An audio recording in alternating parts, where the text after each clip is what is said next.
There's a huge issue in politics when it comes to narratives. Numbers are often changed, things are moved around, and the story that is told most oftentimes doesn't reflect what actually happened.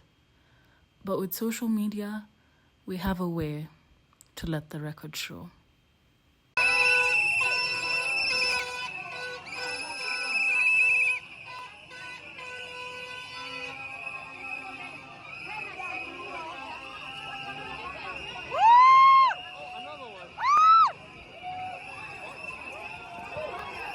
This is one way to come back to YouTube, right? Hello my darlings, and welcome back to my channel. It's been some time. How are you? I'm not good. We're living in the end times. Things are getting crazy. The pressure is getting worse and worse every single day. Oh my goodness. But we do what we can. This is me doing what I can.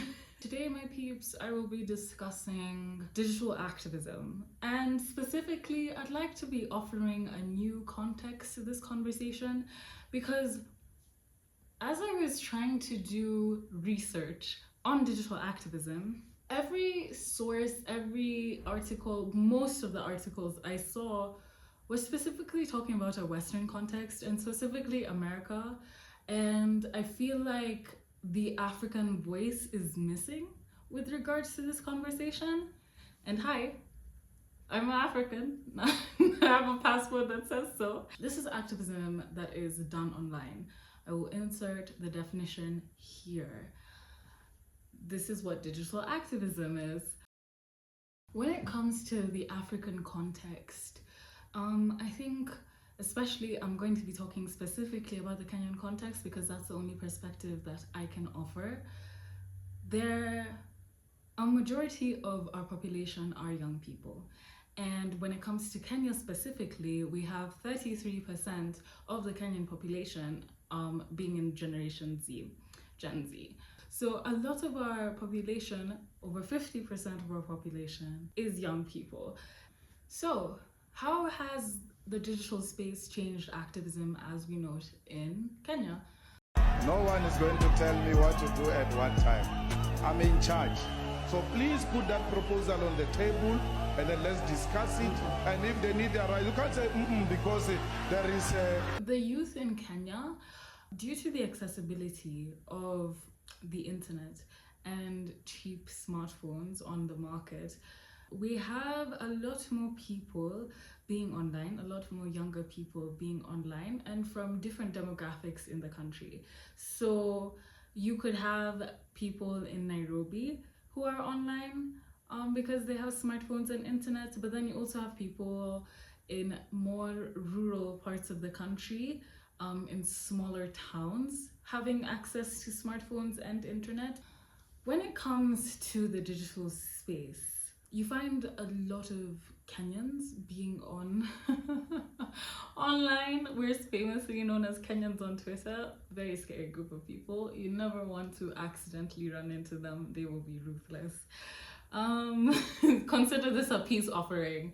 The digital space in this country has given a platform or given platforms to many people from marginalized communities we typically wouldn't hear from in mainstream spaces. And when I'm talking about mainstream spaces, I'm talking about mainstream media, the news, radio, things like that. When it comes to activism, it's already being seen as sometimes a radical act. Do I think it is radical? I would say no, but some people would argue, so we don't need to get into that. But we can all agree that activism is sometimes perceived as a radical act. I think when it comes to such things, having a more palatable type of person take the image of the activism, like be the face of said movement, whichever movement it is easier and it's more digestible for mainstream media because, you know, it's going on to a bunch of people and it's one single perspective, whatever. It's easy to wrap it all up in one beautiful bow, have a spokesperson and push it out. But when it comes to Kenyan context specifically, we have issues with regards to representation because the so-called faces of certain movements don't represent the people who these movements are supposed to be for. Does it represent the people who are affected by issues that the movement talks about? In the past decade, we have seen a lot of marginalized communities taking the online space and the digital space as a platform to speak about issues affecting them. What we're seeing with the hashtag reject finance bill, I think is very exciting, yes, but also I don't think it's new. I think it's getting a big platform and like a lot of attention because it has been so, I'll get into why, but I think it's been so well mobilized and well executed because of platforms like TikTok. This isn't the first time something like this has happened. Earlier, there were protests in Kenya about femicide. Unfortunately, there was a huge spike of, not even a huge spike, there has always been a lot of murders of women in this country that have often gone unaddressed and swept under the rug, and there's never been justice for these women. And if there is justice, quote unquote, it's lacking severely in the severity, in my opinion. Kenyans all over, using platforms such as Instagram and TikTok, organized marches and went to march to protest femicide in this country, and that got a lot of attention. Probably not as much as the reject the finance bill attention, but that did shake up the ground and that did show the potential, I think, that social media and the digital space has when it comes to activism. Obviously, there have been many hashtags, many movements, and many campaigns that like begin online. But what I'm talking about is seeing a slow perfection or a slow bettering and adjustment to make sure that each time there are gaps that are being filled, to make sure that our form of activism online is as effective as possible. So let's get into why I think activism online, specifically in this context with the reject the finance bill, has worked so well as it has. The people making the flyers about where to go if you needed medical aid, or the numbers to call if you needed bail money, or if you needed a lawyer. There was a back and forth, obviously, with now the people on the ground saying that this and this place offers this service. And now the people making the flyers and people getting the information out there digitally. I think what has made the Reject the Finance Bill 2024 hashtag and movement and protest so effective is that we have utilized tools and platforms such as TikTok and X to make sure that information is being given to people about the finance bill and about the clauses, and the information about the bill is being given to people in the most direct, the most simple, the most clear forms of language, so people can easily understand what is in this bill. Because a huge issue when it comes like, oh, I hate this so much, I'm getting like riled up. I actually had to go to the gym before filming this video just to get a bit of energy out because I was too hyped. It's too much energy. I had to chill out. The main reason a lot of these things, a lot of these bills get passed, a lot of people aren't aware about the laws governing their countries, is not because people are dumb or people are stupid or people don't care. The issue is the language that these laws and these bills are wrapped up in is language that nobody fucking understands. Like, ugh. The legalese of it all, they're so roundabout, and especially when it comes to the finance bill, there is a lot of Oh, it's so sinister how it's written. It's so sinister how it's written because the language is not clear at all. And there's so many hidden clauses or hidden consequences or hidden measures behind everything that when you read one thing, you have to go and read it twice to probably even get an idea of what some of these sentences are trying to say. Ugh. I need to find the English. Sometimes when you get mad, the English disappears. Since this information is being given to people in the most direct and clear ways for people to understand what the actual English of it all means, people are obviously outraged because if you read it, yeah, like what else is there? Like, come on. It's outrageous making sense. This information gets out there to a majority of people, and this is coming in to a climate of Kenyans who are very much tired, all caps, of everything we have had to deal with since the pandemic. It's just been a constant downward hill. Like, I'm talking thing after thing after thing. It's kind of shocking how we're still standing as a country. I'm not even gonna lie. Like, it's a bit shocking, but we're here, we're still doing it. So the feelings on the ground are already very much discontent. And for this to get to people, and for this to be in a way for us to actually understand what is trying to be passed, there is obviously collective outrage. And I think what is so different from the different types of outrage and the different types of protests and picketing that we have seen in this country before, a lot of it has been ethnic based, a lot of it has been tribal. It's about certain politics, a certain person has won an election and you don't agree with it, or tribal matters, let's say. There's always been some kind of segregation when it comes to certain protests.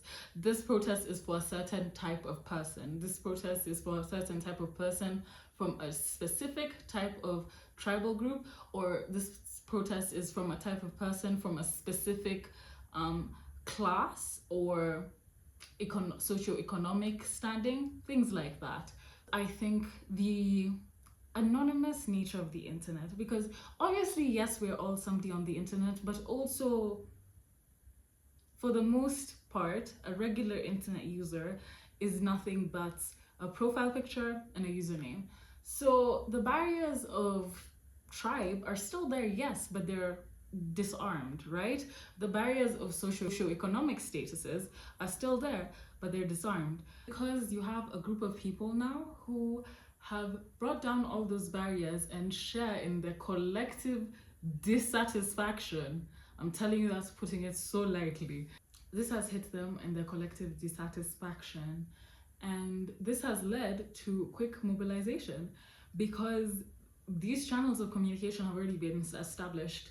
It's just a matter of a poster being made and a poster being shared on people with massive platforms, sharing a location, an address code, and a mission. And that's all that it takes. That's all that it takes. We have seen strategic use of social media platforms. We've seen strategic use of hashtags, mainly Reject Finance Bill 2024 and also Occupy Parliament. Oh, the inner social media nerd in me gets so excited because I'm like, oh, those are such good keywords for SEO and all that stuff, but you guys don't hear about that. But like, it's so searchable, like it's so well done, and this tech savviness, I don't know if this was done intentionally, I don't know who made the hashtag, I don't even know how it happened, but it hits everything. And all you need to do is Google it or TikTok it, because most people use TikTok as a search engine these days. And you're in. You have all the information, you know all about it. And even if you're just somebody who heard about this in passing or heard about this from far or in the news or something, all you need to do is go online and all the information is there. And the thing is, it's not just a matter of making noise What is being spread, like I said, is information about the finance bill in clear and understandable languages. But we also have brilliant creators who are online and making content about the finance bill in local languages. So these are languages for different tribes in different areas of the country speak different languages. So our national languages are Kiswahili and English, but not everybody speaks that. So we have creators who are translating this finance bill, which was in English, to people in these local languages, and this has given them access to this information, and there can be outrage here. And this has led to the finance bill being protested in different cities in the country. You have it in the capital city, you have it in the major towns, and you also have it in some villages. Like, this is completely unheard of, because this is collective protest that breaks down certain barriers, and people can come together collectively so quickly and say no more. I'm just in so much awe of like what true activism can actually do. But this actually brings me to the question, right? Because this is where we have the conversation about slacktivism, or if digital activism is just performative, or what do we do when it is performative for some people? Where do you go from there? Performative activism, or slacktivism as it's better known colloquially, where you have people liking and sharing and commenting, and that's all they do, and that's where it stops. For that, I would say maybe there's a little bit of disingenuous energy when it comes to that, and it's the bare minimum. However, one is better than zero, you know what I mean? Like, them posting, them liking, or them commenting, that creates awareness, that creates engagement for the said movement, and is better than nothing. When it comes to people just thinking that's just slacktivism, I think there can be a way to take advantage of said slacktivism. For example, we have seen people sharing the phone numbers and the information of people who are being hindrances and enemies of progress. Yeah, that's all I'm gonna say on that. But these mass sharings allow for this information to get out. And even though it's supposed to be quick and digestible, it can pique somebody's interest to look into it further. It can pique somebody's interest to dive into it further. And to be honest, somebody who is performing activism, like doing performative activism or slacktivism, probably wouldn't have taken to real life action anyway, because if it was performative and it's just to be seen doing it, they wouldn't have actually contributed otherwise to things that would have led to meaningful change. It still brings attention to the cause, and it could, if they share it, get the attention of somebody who actually does care about what is being said and what is being discussed. Due to the mass sharing of these people's information, it does apply some level of pressure, and I think it can actually lead to actionable change, because there's a certain level of societal pressure that comes when people don't agree with what you're doing en masse. I think for digital activism to actually work and to get people to participate in a meaningful way, there has to be calls for real life action in the real world. This could mean picketing, this could mean boycotting, this could mean not engaging, not talking about, or not platforming certain people or certain ideas championed by certain people. Because as much as the digital space is powerful, it is not the only space that we exist in, and it's not the only space where activism is practiced in. I think it's important as people online to not get lost in echo chambers, to not get lost in echo chambers, and to not think that everybody is thinking that the way they are thinking, because the drawback that could come with digital activism is that you aren't in touch with reality or the situation that's happening on the ground, because you're so much in these online spaces. Online spaces are gonna do what online spaces do. It's an algorithm. If you show it you like something, it will keep showing you the things that you like. And you probably like people who have the same ideas as you and who have the same decision making as you and who would agree on the same things that you agree with. So you'll think everybody agrees with you, and then you have situations where real life practices are being put in on the ground and like voting, and what you thought is not what's going to happen because not everybody thinks like you. Shock. So there is the drawback of echo chambers when it comes to digital activism, because it can greatly misrepresent the perception of the cause that you are trying to champion. And it's also very important for us to remember that as much as we want people to speak up on this, as much as we want things to be retweeted, as much as we want attention to be given to this, as much as, you know, you can bring as much attention to this online, we have to remember that's not politics. Politics is politics. You actually have to get on the ground. You actually have to go get a voter's card. You have to participate in democracy. You have to make sure that you are a champion for your rights. You do know what your rights are. You do know what the law says and what the law is constituted of, and you have to know what the Constitution says, and you have to make sure you know the bills that are being passed. I think when it comes to digital activism, sometimes we like to stop there, but we can also do things like civic education, where we champion civic education and we make sure the people around us know what is going on and have the real accurate information. Don't go spreading around fake news, please, and thank you. Make sure you've validated what you're saying before you start saying it. You're gonna cause mess, you're gonna cause issues. For all the drawbacks that digital activism has, my personal assessment, it works really well, and sure, some parts don't work, and I think with that, just like everything else, has to be perfected, but the results are promising. The results are very, very promising, and the results show that change can actually be done, and people can be mobilized, and action can be made quickly without these dilly-dallying things.